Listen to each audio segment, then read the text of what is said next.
presentasi ini tersedia dengan gratis. Sekali lagi, ada orang baru nggak ya hari ini? Kalau tidak ada, pokoknya sekali lagi lah. Presentasi ini tersedia dengan gratis bagi pekerja-pekerja Tuhan. Yaitu kita semua ini ya, gratis. Email ya ke Pak William. Emailnya Elijah003@gmail.com. Nah, sekarang mari kita mulai sesi yang ke-8 mengenai perbedaan antara karunia dan tenaga kuasa kesembuhan ya. So 108. Kalau ini mau dicari di dalam PowerPoint adalah slide ke 108 ya. No.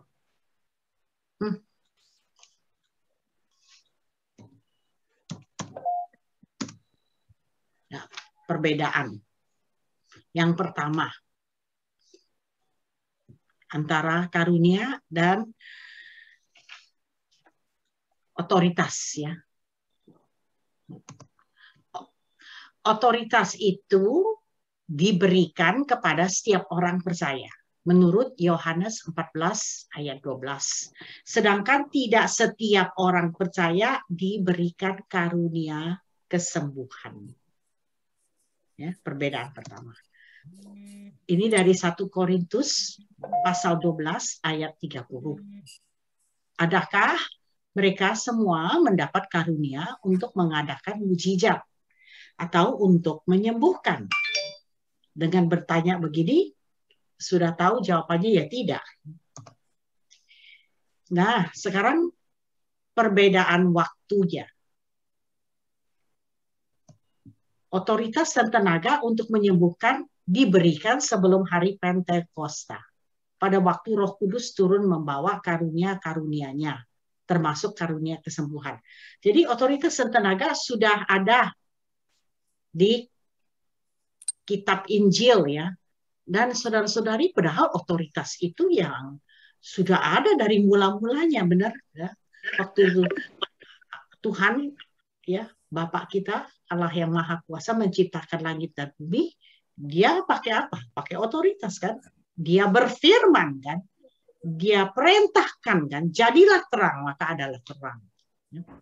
Dan tenaga itu ya terang ada ya. Karena menciptakan langit dan bumi dan alam semesta ini perlu tenaga yang besar luar biasa, betul? Dan jadi otoritas dan tenaga itu mendasar di dalam kehidupan kita ini semua. Di rumah tangga kah, di kampung kah, kan ada otoritas ya. Nah, kalau di keluarga ada bapak yang jadi kepala otoritas, kemudian ibu ya, ada pekerja di rumah, kemudian di kampung ya ada kepala kampung, betul, ada lurah ke RT ke RW ya. Nah, di satu kota ya ada wali kota, ada polisi ya, benar nggak? Negara kan ada presidennya, betul? Nah, itu otoritas itu mendasar ya.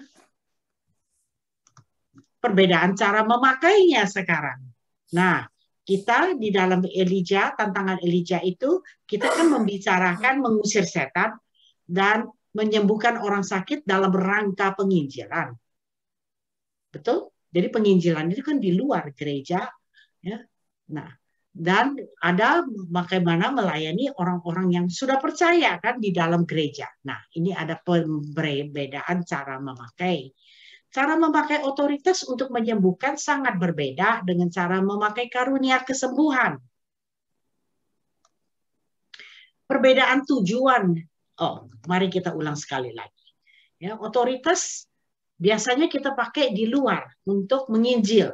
Karena dengan memakai otoritas itu kita menunjukkan otoritas siapa yang kita pakai kan, ya kita pakai keluar perintah kan, dalam nama Yesus sembuh engkau, dalam nama Yesus setan engkau keluar pergi. Nah itu waktu setan pergi, penyakit itu sembuh, orang-orang yang di luar itu yang tidak pernah kenal Yesus, oh kamu dalam nama Yesus ya, bisa ya usir setan, sembuhkan orang sakit macam begini ya. Nah, jadi mereka, wah ini nama Yesus nih hebat nih. Berarti dia yang berkuasa kan. Dia karena bisa usir setan begitu, artinya dia berlebih berkuasa daripada setan itu. Nah, inilah. Jadi kalau otoritas biasanya dipakai untuk di luar dengan menginjil. Nah, kalau di dalam gereja, harap-harap ya dalam gereja udah nggak ada setannya. Tapi yang sakit masih banyak ya. Tapi kadang-kadang juga setan juga masuk ke gereja ngacau ya. Nah, dalam gereja kebanyakan kita kan menyembah Tuhan, memuji Tuhan, berdoa. Buka aja nggak Pak? Ya, jadi kita itu apa di gereja? Di Zoom. Jadi kita itu dalam menyembah Tuhan kita lagi memanjatkan puji syukur.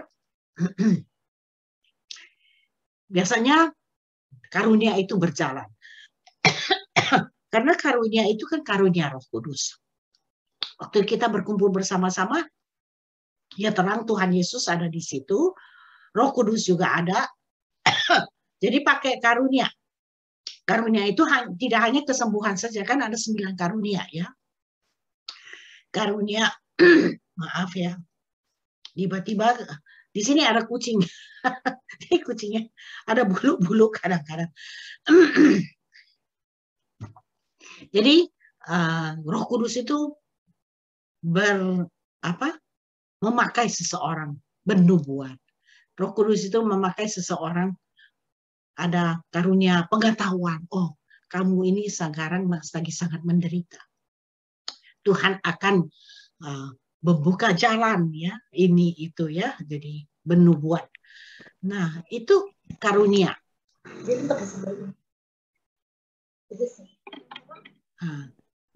Tapi nanti juga bisa dipakai otoritas itu juga waktu mau menyembuhkan orang sakit yang sudah percaya.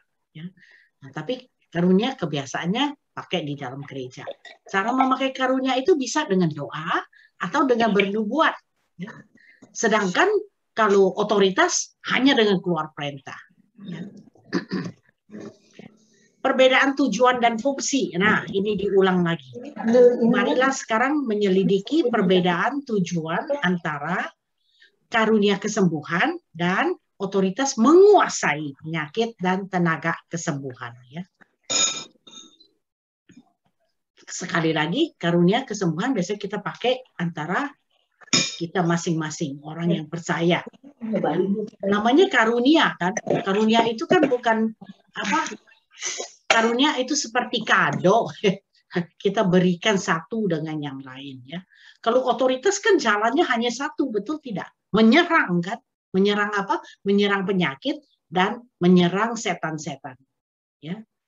Jadi karunia itu biasanya jalannya dengan doa, oh Tuhan, tolong sembuhkan orang ini. Ya. Kalau yang punya karunia yang macam begitu, karunia kesembuhan, sekali dia ucapkan, oh Tuhan, sembuhkanlah, kasihanilah orang itu. Langsung orang itu sembuh. Itu kami tahu. Atau dia punya karunia, dia memuji Tuhan ya. Dia sekali main organ atau dia main musik atau dia nyanyi, dia punya karunia kesembuhan, orangnya sembuh.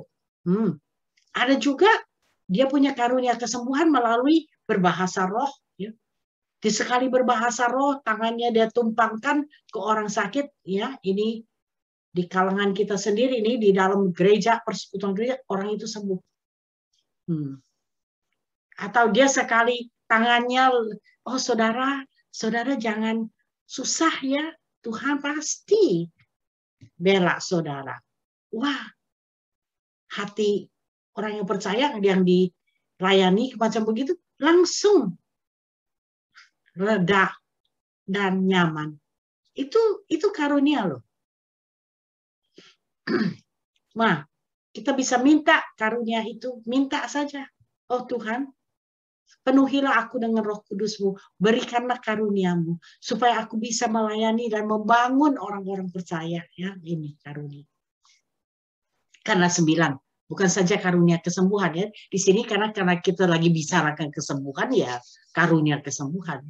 Nah, otoritas hanya satu jalan, keluar perintah. Ya. Nggak doa, nggak tidak doa, tidak nubuatan.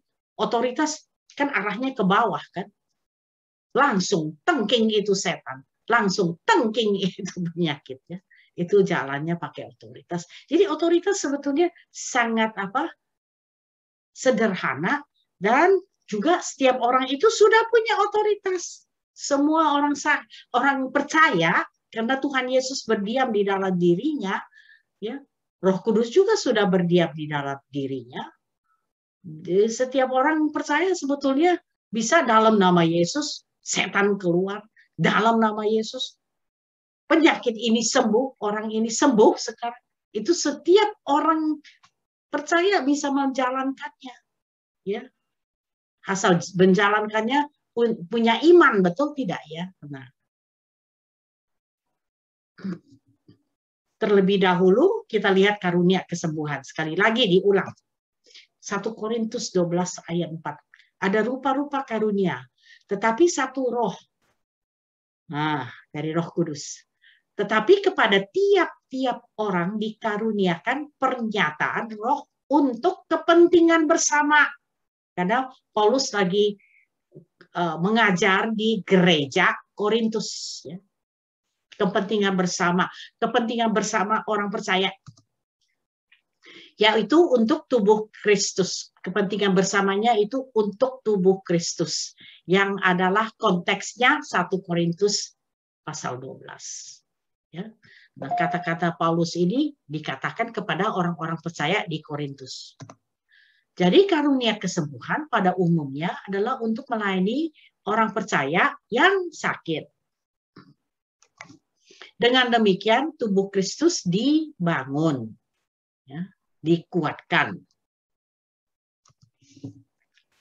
1 Korintus pasal 12 ayat 8. Sebab kepada yang seorang roh memberikan karunia untuk berkata-kata dengan hikmat. Dan kepada yang lain, roh yang sama memberikan karunia berkata-kata dengan pengetahuan. Kepada yang seorang, roh yang sama memberikan iman. Dan kepada yang lain memberikan karunia untuk menyembuhkan. Jadi di sini kita tahu, oh rupanya satu orang dapat ini, satu orang dapat itu. Ya.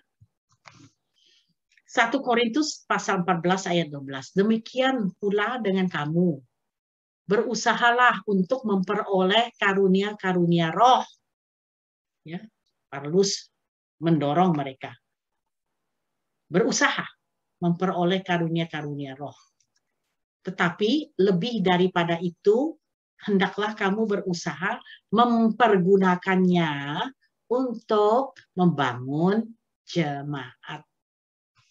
Nah, di sini karunia-karunia Roh Kudus adalah untuk membangun jemaat. Sebetulnya pada waktu itu, mengapa Paulus mengajar ini? Karena mereka ribut. Aku lebih hebat dari kamu. Aku bisa berbahasa roh. Ya, kamu berbahasa roh, tapi aku bisa menerjemahkannya. Tuh, lagi berantem nih ceritanya di gereja Korintus. Oh, lebih hebat lagi, aku punya iman yang memindahkan gunung. Rupanya itu juga satu karunia roh ya. Ada 9 deh. Nah, yang satu lagi bilang, bukan, aku lebih tahu dari kamu. Ada roh pengetahuan. Yang satu lagi, oh pengetahuan kurang cukup, mesti punya hikmat. Nah, mereka berantem lah. Yang ini bilang itu, aku lebih hebat. Bukan, kata Paulus. Hendaklah kamu berusaha mempergunakannya untuk membangun jemaat, bukan untuk melihat siapa yang lebih hebat. Nah, puji Tuhan ya. Nah, jadi ada orang bilang, kamu belum penuh Roh Kudus karena kamu tidak bisa berbahasa roh. Ya, saudara-saudari, itu jangan diperbincangkan ya. Lebih baik kalau minta aja dengan Roh Kudus. Roh Kudus, ya, minta dengan Tuhan Yesus ya. Berikanlah aku karunia roh supaya aku bisa berbahasa roh. Amin. Untuk berdoa. dan ya, untuk memuji Tuhan, untuk lebih dekat dengan Tuhan. Amin. Nah, saudara-saudari, wah, sebentar ya, lagu Christmas-nya terlalu kenceng sebentar ya. Dan saudara-saudari, di 1 Korintus 13 itulah Paulus mengatakan, yang lebih besar daripada semua ini adalah kasih. Amin. Nah, itu yang lebih besar. Dan untuk persatuan daripada gereja Tuhan, jangan dipecah-pecahkan gara-gara ini itu ya, saudara-saudari. Roh, kasih. Mintalah kepada Tuhan kasih seperti kasih daripada Allah sendiri. Itu mujizat, haleluya, yang paling luar biasa. Amin. Apa-apa kita kalau mau membicarakan yaitu untuk membangun orang percaya, membangun jemaat Tuhan, membangun tubuh Kristus. Maka jelas sekali tujuan utama karunia kesembuhan, ya. Nah, karena kita lagi bicara kesembuhan, karunia kesembuhan adalah untuk melayani kesembuhan kepada orang percaya yang sakit. Nah, biasanya waktu melayani kesembuhan ini, Tuhan akan memberitahukan kepada kita, orang ini sakit kenapa? Mungkin karena dia tidak mau mengampuni istrinya, atau tidak mau mengampuni suaminya, atau sakit hati sama yang ini, yang itu, orang di gereja. Ya, itu karunia pengetahuan Tuhan bisa kasih tahu. Nah, itu dipakai semua. Nah, minggu depan kita akan membicarakan mengenai kesembuhan untuk orang percaya, ya, itu melalui buku Yakobus, ya, itu minggu depan. Jadi karunia dipakai di dalam konteks membangun tubuh Kristus, karunia.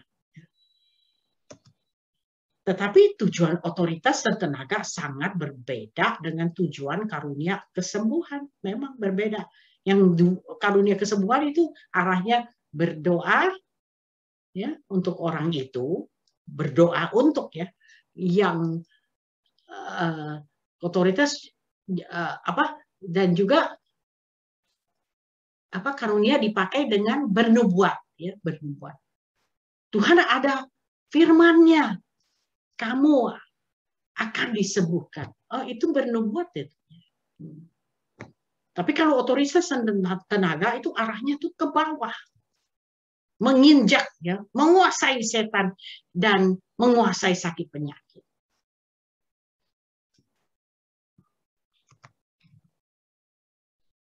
Lukas 9 ayat 1, ya, benar nggak? Maka Yesus memanggil ke-12 murid-muridnya, lalu memberikan tenaga dan kuasa atau otoritas kepada mereka untuk menguasai setan-setan dan untuk menyembuhkan penyakit-penyakit.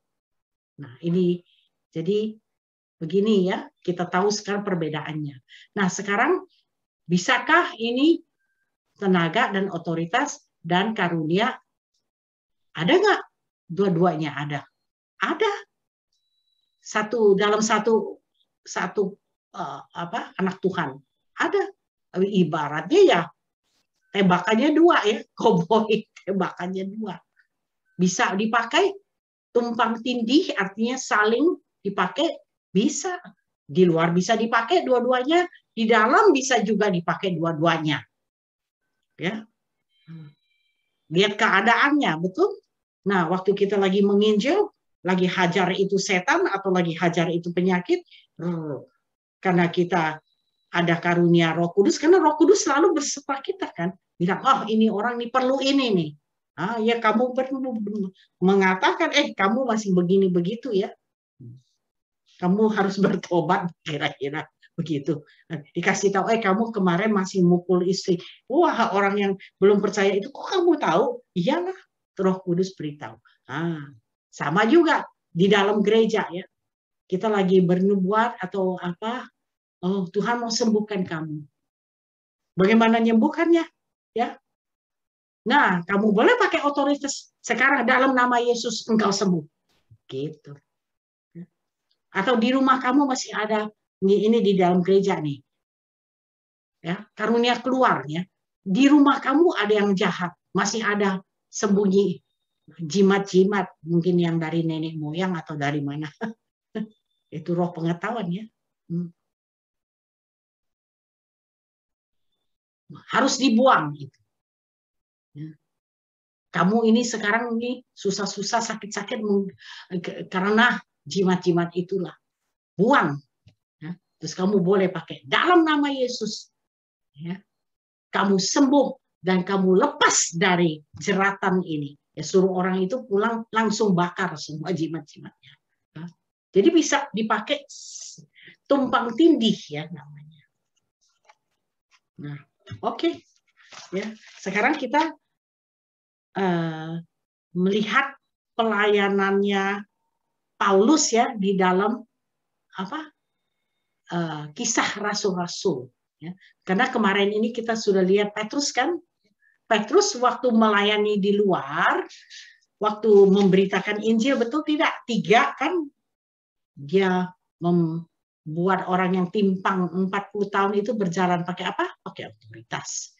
Dia membuat Eneas yang sudah terbaring 8 tahun.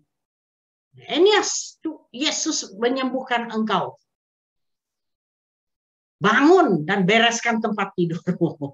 Ya, pakai otoritas. Dorcas, habis doa, terus Tabita, bangkitlah. Ya, otoritas juga. Dan hasil daripada otoritas itu, banyak orang yang sembuh dan banyak orang yang datang kan percaya. Ya. Nah, saudara-saudari, mari kita lihat Paulus sekarang ya. Paulus. Nah, ini dari PowerPoint ini, PowerPoint yang ke 464 ya.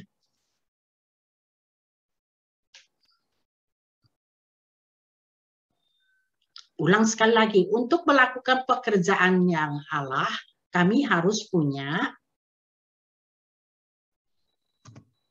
otoritas Allah ya, sekali lagi. Untuk melakukan pekerjaan Allah, artinya untuk menginjil ya. Nah, sekali lagi. Di luar, waktu melayani di luar. Ya, otoritas. Dan imannya Allah. Nah, kalian tahu apa ya imannya Allah?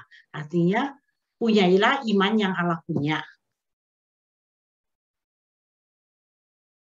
Waktu perintahkan gunung, barang siapa yang berkata kepada gunung ini, beranjaklah, hai gunung, ke dalam laut.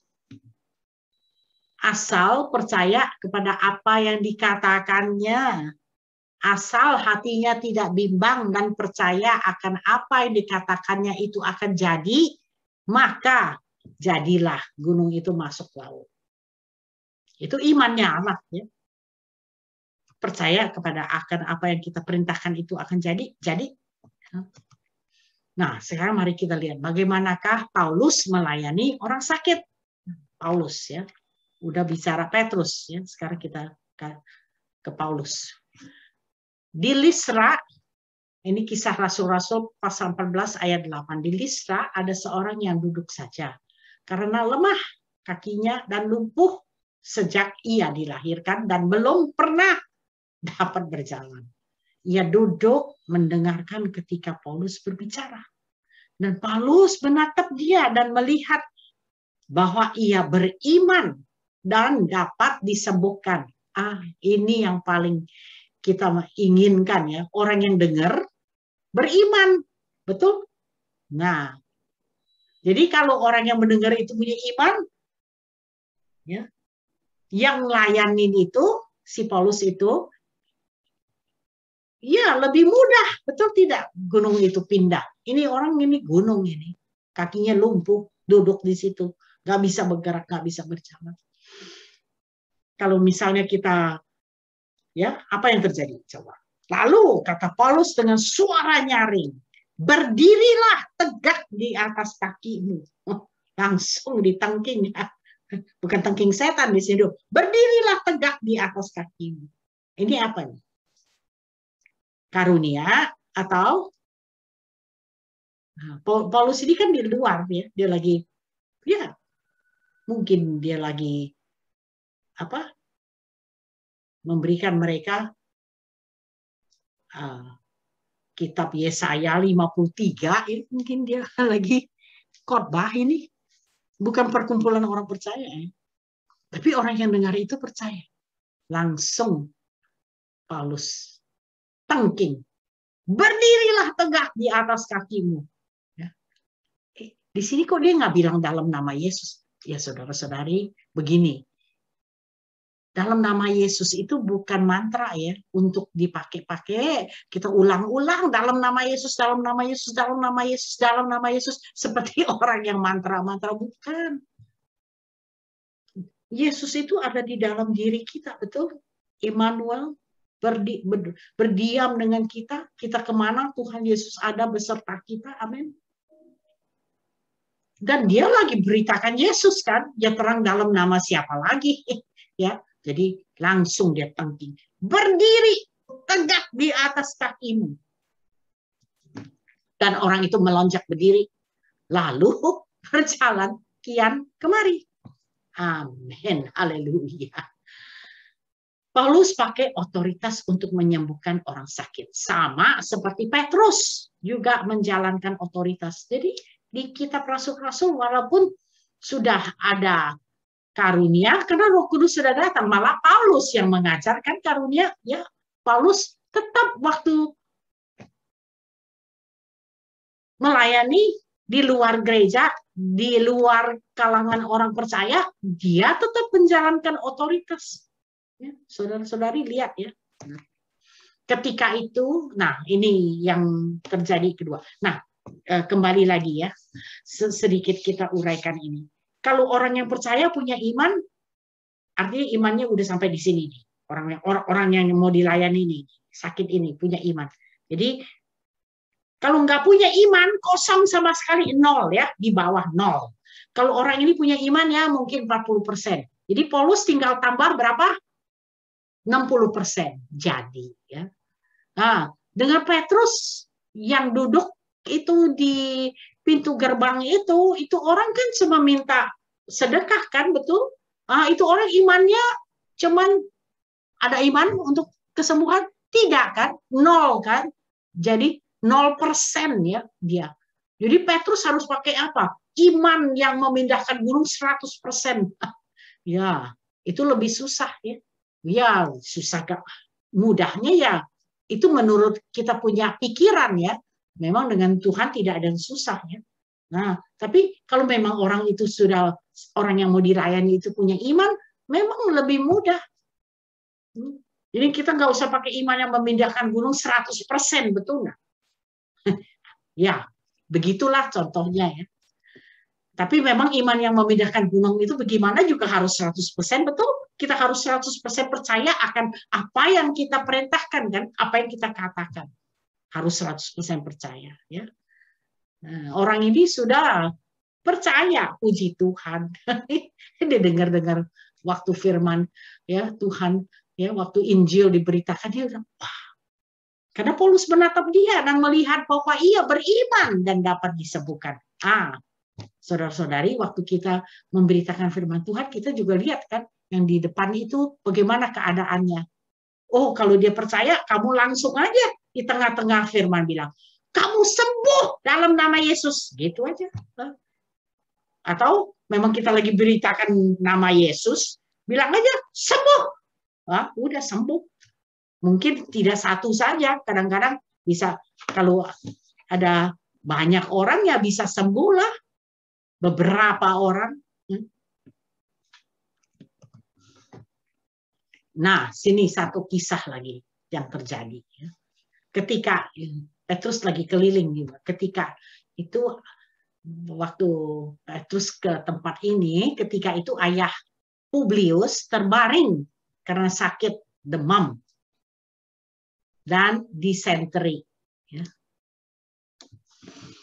Paulus masuk ke kamarnya. Dan setelah ia berdoa. Di sini Paulus berdoa. Setelah ia berdoa. Bukan berdoa terus Melayani tidak, setelah ia berdoa.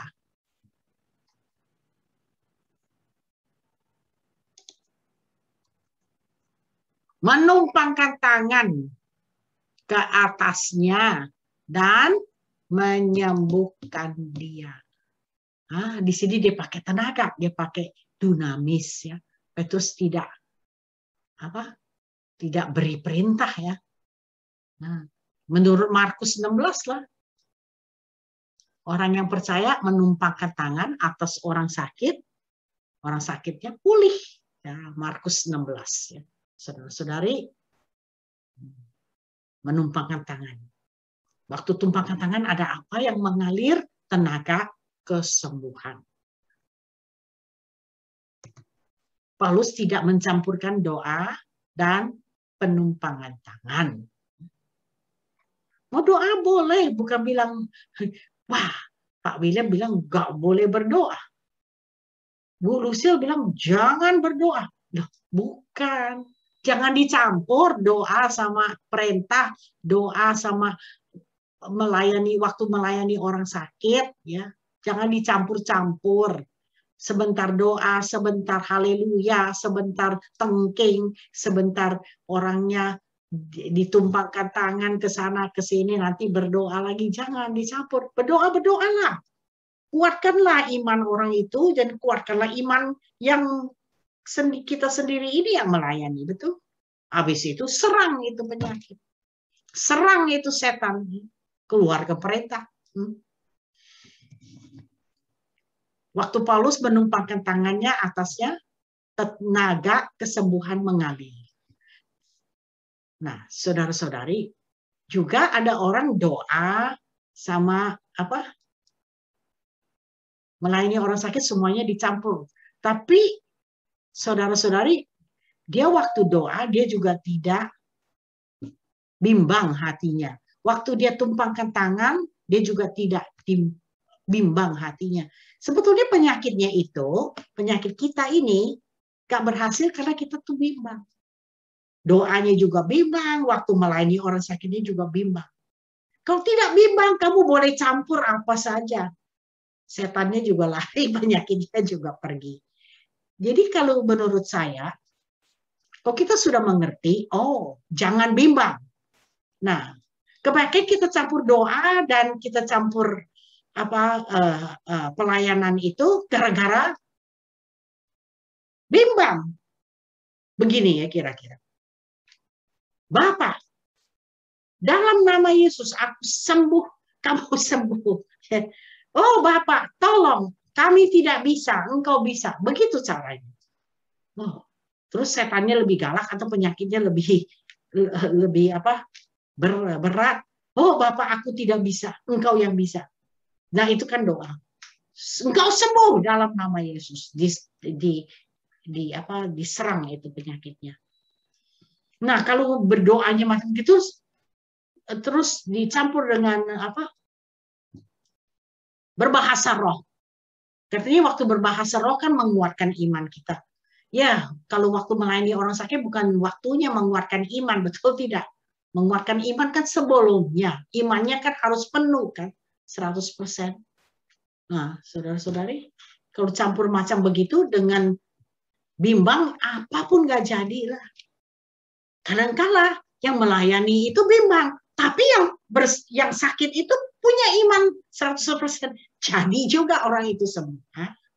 Iman ya. Jadi dia punya intinya itu iman yang tidak punya bimbang. Iman 100%. Iman kepada Allah juga boleh, imannya Allah juga boleh ya. 100% jadi. Nah, susahnya kita di sini nih yang melayani tidak punya iman, kurang imannya, yang dilayani mungkin ya punya iman juga sedikit ya, karena sudah sakit kan, berat, menderita.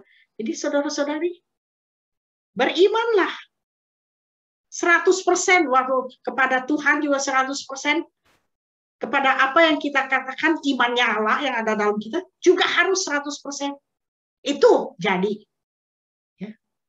Jadi semua.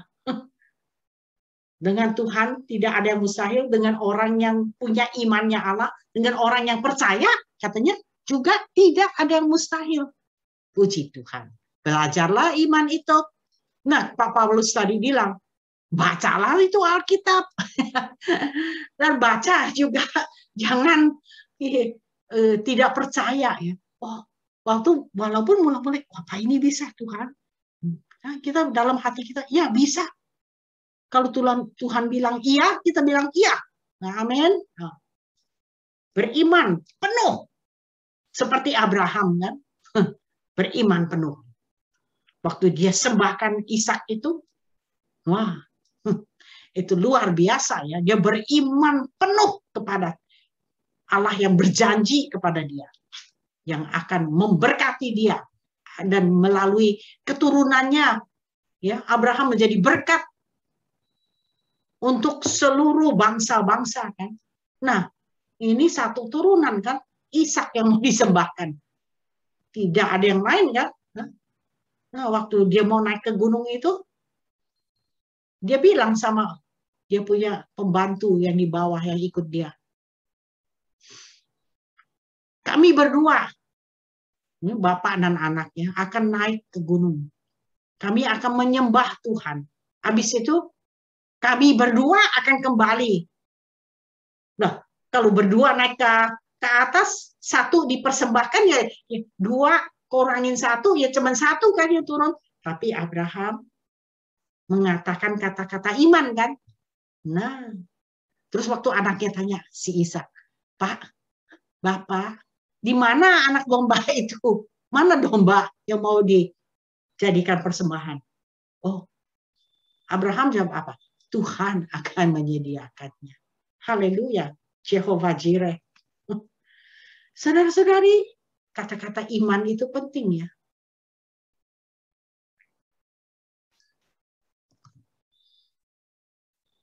Nah, otoritas yang lebih luas. Saya di sini nggak ada jamnya nih ya. Udah jam berapa, Pak? Udah jam 9 kah? Jam 9. Udah jam berapa? Jam 7.30 kah? Jam 8. Jam 8. Sekarang? Jam 8.08. Oh iya. Oh, oke. Masih ada kira-kira 20 menit lagi ya. Oke. Teruskan ya, otoritas yang lebih luas. Nah, otoritas itu tidak hanya mengusir setan dan menyembuhkan orang sakit ya. Otoritas yang lebih luas ya, lebih luas. Terus lagi. Kisah Rasul-Rasul pasal 13 ayat 6. Mereka mengelilingi seluruh pulau itu sampai ke Pafos. Nah, di sini pelayanan Paulus lagi. Di situ mereka bertemu dengan seorang Yahudi bernama Bar Yesus. Ia seorang tukang sihir, bomo ini, bomo besar dan nabi palsu. Ia adalah kawan gubernur pulau itu, Sergius Paulus, yang adalah orang cerdas. Gubernur itu memanggil Barnabas dan Saulus. Saulus itu Paulus ya, waktu itu masih permulaan pelayanan daripada Saulus yang akhirnya menjadi Paulus ya. Karena gubernur ini ingin mendengar firman Allah. Gubernur ini mau mendengar Injil. Tetapi Elimas si bomo ini nih, kedemikianlah namanya dalam bahasa Yunani, tukang sihir itu, bomo itu menghalang-halangi mereka. Dan berusaha membelokkan gubernur itu dari imannya. Orang ini jahat ya. Tetapi Saulus juga disebut Paulus yang penuh dengan Roh Kudus menatap dia. Bilang apa si Paulus? Menatap dia. Habis menatap dia, diberkatikah si bomo itu? Atau? Dan berkata, Paulus berkata, hai anak iblis, engkau penuh dengan rupa-rupa tipu muslihat dan kejahatan. Engkau musuh segala kebenaran. Nah, Paulus kepenuhan Roh Kudus, Roh Kudus. Nah, ya, seperti Petrus yang waktu penuh Roh Kudus betul, itu anak siapa? Yang masuk tuh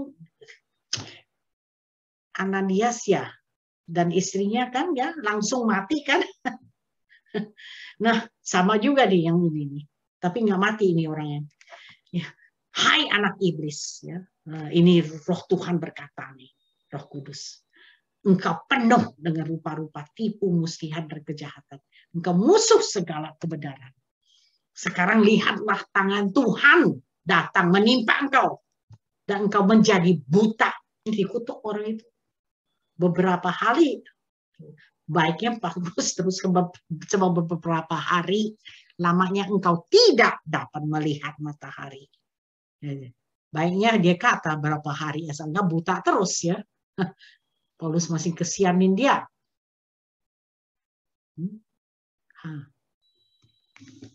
Tindakan ini dari daging Paulus atau dari Roh Kudus? Ya, dari Roh Kudus. Tindakan ini bukan menyembuhkan penyakit, melainkan mengutuk. Dan seketika itu juga, ini balik kisah Rasul-Rasul, orang itu merasa diliputi kabut dan gelap. Dan sambil meraba-raba, ia harus mencari orang untuk menuntun dia. Mungkin Paulus ingat ya, dia juga menjadi buta kan, betul?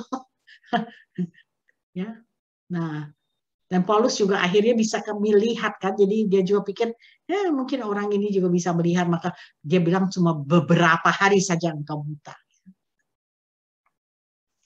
Dan dengan kejadian ini, percayalah gubernur itu, ia takjub oleh ajaran Tuhan.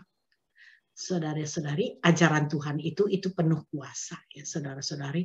Makanya waktu kita memberitakan firman Tuhan, itu firman penuh kuasa Tuhan.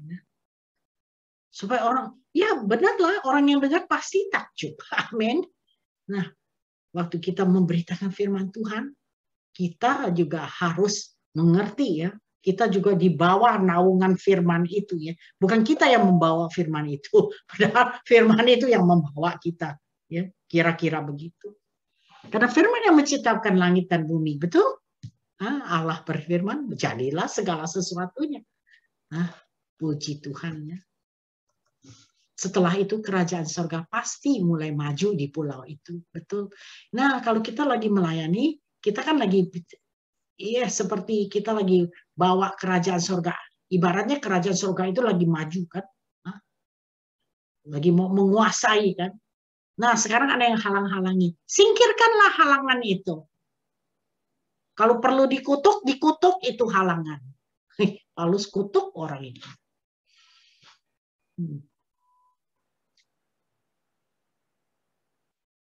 Kami ada kesaksian ini. Di Batu Ampar, pelayanan kami. Kan kami di Kalimantan Barat tuh 9 tahun. Kami melayani di Batu Ampar ini, satu pulau juga, dekat laut ya, dekat Pontianak, Kalimantan Barat.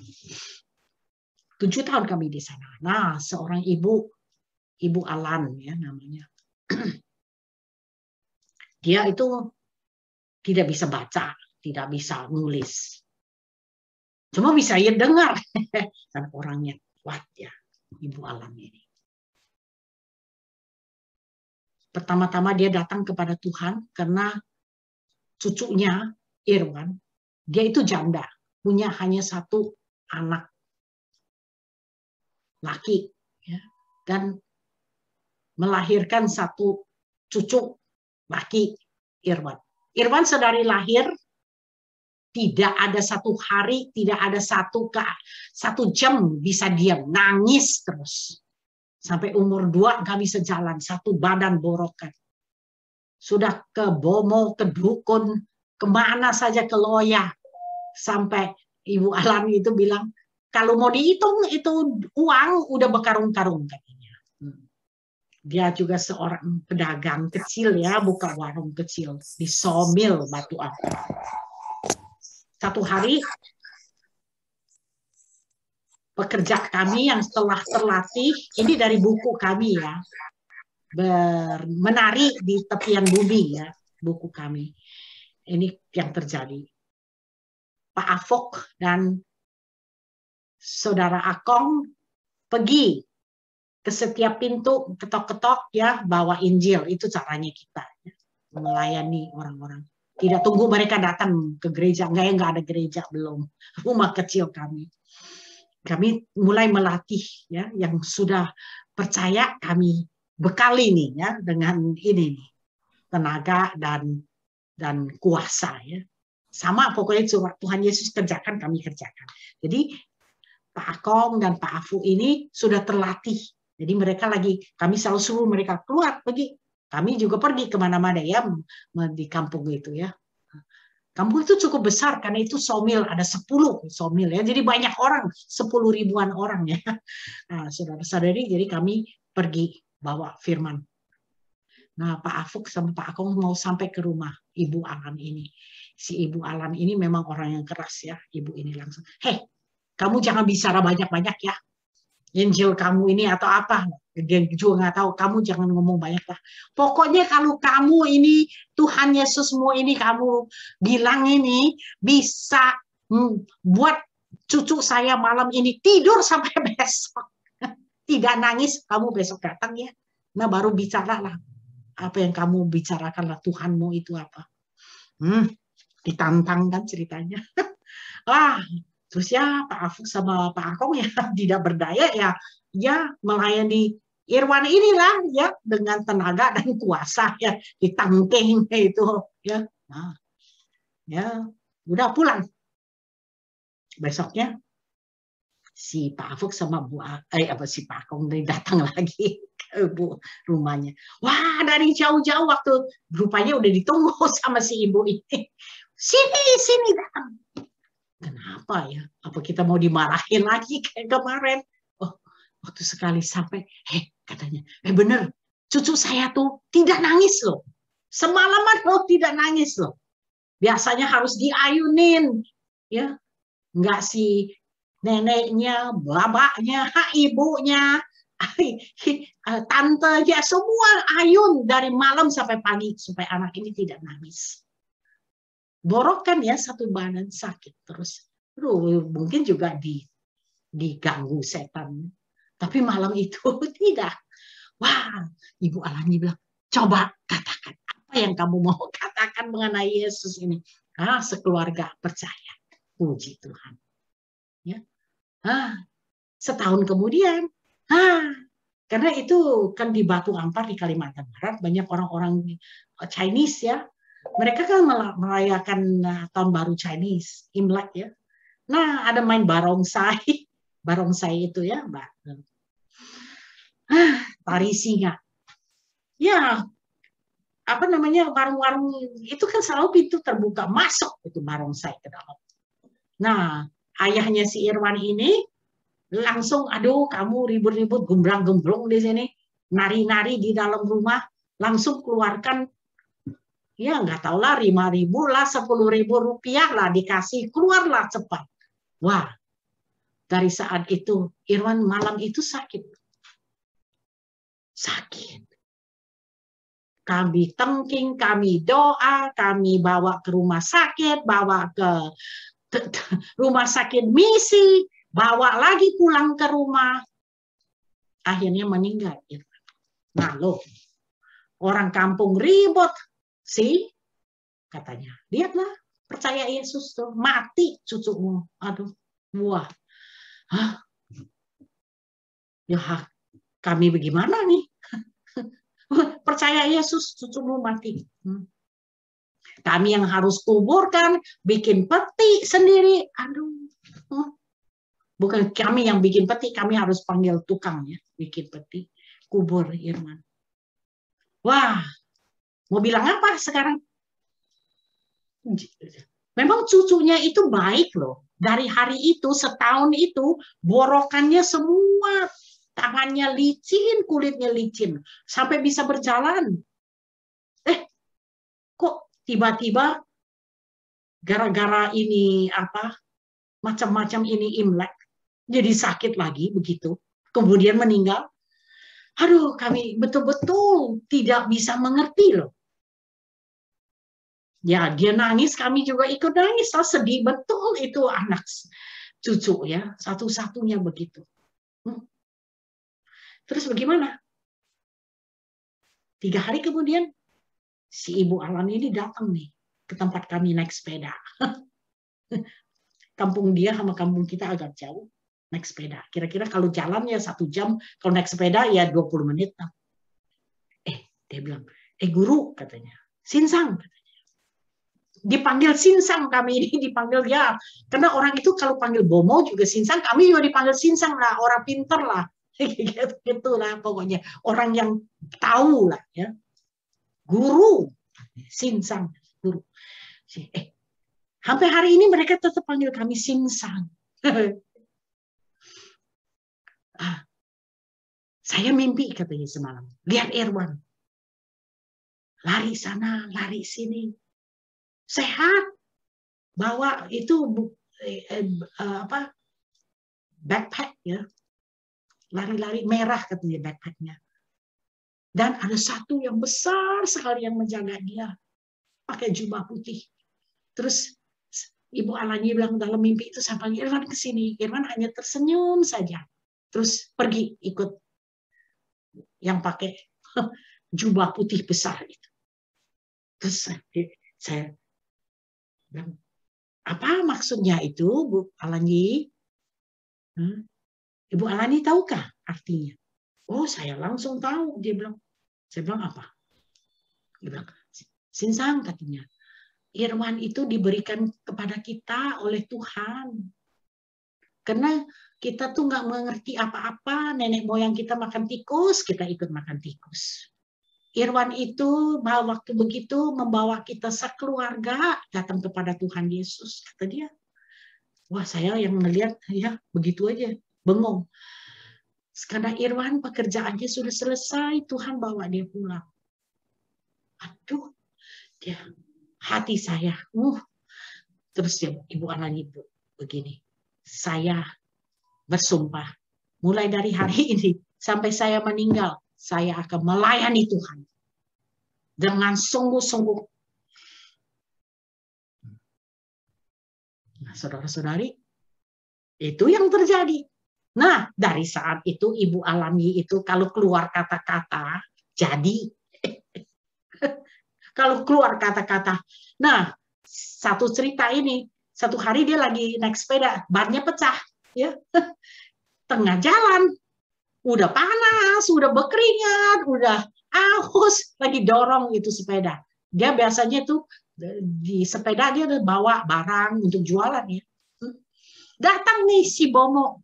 Nah, Alani, kalau kamu percaya tepekong saya, pasti nanti dapat cucu. Kamu percaya Yesus, cucumu mati, kata dia. Alani jalan, ngikutin terus nih sama si Bomo ini. Alani marah, balik ke belakang. Kamu yang macam begini ini, lebih baik tidak pernah lahir, kata Bu Alani. Marah. Ibu Alani memang begitu kan adatnya. Aduh. Nah, 3 hari kemudian orang itu perutnya bengkak menjadi besar. Bawa ke rumah sakit. Rumah sakit, kamu kok udah sakit sampai begini sih baru dibawa ke sini? Kata perawat itu, ya kamu pasti udah sakit bulan-bulanan nih sampai begini. Ya. Padahal dia bilang sama dia punya istri, dia bilang, Ibu Alani ngomel saya sakit 3 hari yang lalu. Ya betul 3 hari. Mati orang itu. Nah, saudara-saudari, itulah. Ada satu kali lagi. Orang mau lahir anak. 3 hari 3 malam gak bisa lahir. Ribut lah. Satu sebelah itu kedengaran ibu itu menjerit-jerit. Nah, ibu itu yang mau melahirkan, suaminya mau percaya Tuhan. Tapi ibu ini nih garang sekali. Semua anak-anak Tuhan yang ada Tuhan Yesus dirobek semua, nggak kasih suaminya. Nah, suaminya saking bohwat namanya, tidak ada akal lagi, datang lagi kepada Ibu Alani. Nah, Bu Alani, tolong Bu Alani, istri saya mau melahirkan ini nggak bisa lahir. Ibu Alani itu memang pemimpin ya, dia coba tolong ya. Bu Alani sekali datang masuk ke ke gubuk mereka itu, langsung, hei kamu ya, harus bertobat ya kamu. Suamimu mau percaya Yesus, kamu kok menghalang-halangi? Ya, si ibu ini saking bohong, dia saking kehabisan akal, sakit nggak bisa lahir. Ya, saya bertobat. Ya mau bilang apa lagi? Terus kamu sekarang doa, dibawa sama ibu doa, ampunin dosa ini itu. Nah, habis doa, amin, dalam nama Yesus, ibu lagi bilang, nanti nih lihat nih jamnya, setengah jam, 30 menit anakmu lahir. Begitu. Dia duduk, dia bikin kopi, dia minum, dia tungguin 30 menit lihat itu jam. Sesudah 30 menit dia datang, dia tumpangkan tangan di perut ibu itu. Dalam nama Yesus, bayi ini keluar. Bayinya ya keluar, lahir. Terus waktu dia cerita sama kita ini, kita ketawa. Kok bayi itu disuruh keluar ya dalam nama Yesus, seperti usir setan. Dalam nama Yesus keluar. Dalam nama Yesus bayi keluar. Aduh, puji Tuhan. Nah, Ibu Alaji itu hebat loh, luar biasa. Wah, ini yang terjadi. Nah, saudara-saudari, ya, otoritas itu memang bisa dipakai dengan lebih luas. Amin. Haleluya. Ibu Landi itu kalau di gereja tuh waktu dengar kami khotbah, wah, dia duduk paling depan, baris pertama, matanya tertuju kepada kita. Karena dia nggak bisa baca, ya. Jadi dia dengar dengan luar biasa. Iman itu datang dari dengar. Amin. Haleluya. Puji Tuhan ya. Aduh. Praktek karunia kesembuhan berbeda ya dengan menggunakan otoritas. Bergerak dalam karunia kesembuhan mungkin hanya membutuhkan sedikit sekali usaha. Doa aja, bahasa roh atau pengetahuan jadi, karena Roh Kudus yang bekerja. Ya terang Roh Kudus juga bekerja dengan kita. Kalau kita memakai otoritas, semua juga pekerjaan Roh Kudus, amin. Tapi karunia memang lain ya cara geraknya. Orang yang berkarunia itu luar biasa loh. Jadi mintalah, kami nggak bisa ngajar karunia. Karunia yang tidak ada diajar di Alkitab. Tapi kalau otoritas dan tenaga ada kan diajarkan. Tuhan Yesus yang mengajar, betul? Kalau karunia macam-macam ya. Jadi memang cara menyembuhkan orang sakit itu banyak caranya. Tapi yang mendasar itu adalah otoritas dan tenaga. Karena itu yang dilakukan oleh Tuhan Yesus sendiri dan yang diajar dengan seksama dengan kepada murid-muridnya. Nah, tapi Tuhan Yesus punya karunia ya terang lihat semua. Karena dia Tuhan kan. Nah, yang kita bisa pelajari dulu. Nah, habis itu berdoalah minta karunia. Ya. Yang berkarunia tuh nggak banyak. Mungkin Benny Hinn ya, Catherine Kuhlman ya. Tapi kita nih belajar dulu pakai otoritas. Otoritas itu memang bergeraknya dengan keluar perintah dan dengan tumpangkan tangan juga ya, tenaga. Tapi di dalam Kisah Rasul-Rasul, Paulus, Petrus semua pakai apa? Otoritas kan? Nah, sekali lagi ya, satu.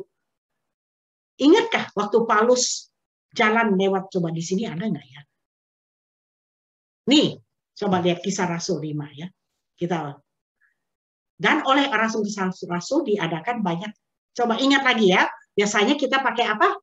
Otoritas dan tenaga di luar kan, di luar ya, dan di antara orang-orang yang belum percaya. Tetapi kalau karunia kita pakai di antara orang-orang percaya kan. Nah, ini kumpulan apa nih ya? Coba kita lihat. Oleh rasul-rasul diadakan banyak tanda dan mujizat di antara orang banyak. Semua orang percaya selalu berkumpul di Serambi Salomo. Orang percaya kumpulan kan, gereja kan. Orang-orang lain tidak ada yang berani menggabungkan diri kepada mereka. Nah, ini kumpulan orang-orang percaya ya. Namun mereka sangat dihormati orang banyak. Bahkan mereka membawa orang-orang sakit keluar ke jalan raya dan membaringkannya di atas balai-balai dan tilam. Supaya apabila Petrus lewat, setidak-tidaknya bayangannya mengenai salah seorang dari mereka. Ya. Kumpulan orang-orang percaya. Ya. Di luar, memang di luar, tapi orang percayanya banyak. Ya. Jadi mereka mungkin berdoa, memanjatkan puji-pujian, ya seperti kita lagi lapangan lah, lagi memberitakan Injil, lah banyak orang percaya. Ya. Dan juga orang banyak dari kota-kota di sekitar Yerusalem datang berduyun-duyun, serta membawa orang-orang yang sakit dan orang-orang yang diganggu oleh roh jahat. Dan mereka semua disembuhkan oleh apa? Bayangan Petrus. Wah, saudara-saudari, ini apa? Apa Petrus ada keluar perintah? Enggak. Apa Petrus ada meletakkan tangan? Begitu banyak orang letakkan tangan, kecapean. Tapi semuanya sembuh. Oh, saya pikir ini karunia yang luar biasa ya. Karena kumpulan orang-orang percaya. Lebih hebat dari Yesus. Bukan lebih hebat karena punya kuasa lebih banyak, punya tenaga. Bukan. Tapi yang dijanjikan oleh Yesus kan terjadi di sini. Yang lebih besar akan engkau kerjakan. Amin. Nah, ini karunia. Semua orang ada? Enggak. Tidak. Paulus ada? Tidak. Paulus menyembuhkan orang dengan apa? Apa namanya? Sapu tangan ya, sapu tangan. Itu mungkin tenaga ya yang masuk ke sapu tangan. Karena waktu Yesus dijamah dari belakang tuh jubahnya, perempuan itu sembuh. Ada tenaga yang keluar, ya mungkin tenaga itu ada di sapu tangan. Tapi saudara-saudari, kalau kita pakai sapu tangan atau pakai minyak atau pakai air nanti dijual jadi jimat. Ya, saudara-saudari, hati-hati ya. Di antara orang-orang belum percaya, kita jangan pakai minyak, jangan pakai sapu tangan, jangan pakai air macam-macam ya. Nanti jadi jimat itu. Nanti jadi bukan mereka mau percaya kepada Tuhan, mereka percaya kepada barang-barang. Kita tidak mau pakai barang-barang. Ya, saudara-saudari. Salib-salib itu juga nggak usah pakai, lagi ngusir setan pakai salib dalam nama Yesus, seperti di film. Jangan salibnya lagi jimat. Salah. Kita bukan percaya barang, kita percaya Tuhan yang hidup, yang menciptakan langit dan bumi. Mungkin sekali ayat-ayat ini mengenai perkumpulan orang percaya yang tidak bersifat penginjilan, karena akhirnya di sini tidak ada yang berkata mereka itu percaya kan. Nah, yang lain-lain selalu banyak orang percaya. Nah, ini pasti kumpulan orang-orang yang sudah percaya. Kumpulan orang-orang sudah percaya, pada umumnya kita pakai karunia. Nah, makanya yang bermanifestasi adalah karunia kesembuhan. Ada Smith Wigglesworth, satu kali ada perempuan yang kaku besar sekali perutnya. Dia gebok ya, dia jotos itu. Perempuan itu sembuh. Nah kita, wah Smith Wigglesworth bisa berbuat gitu, kita juga bisa berbuat. Jangan ya.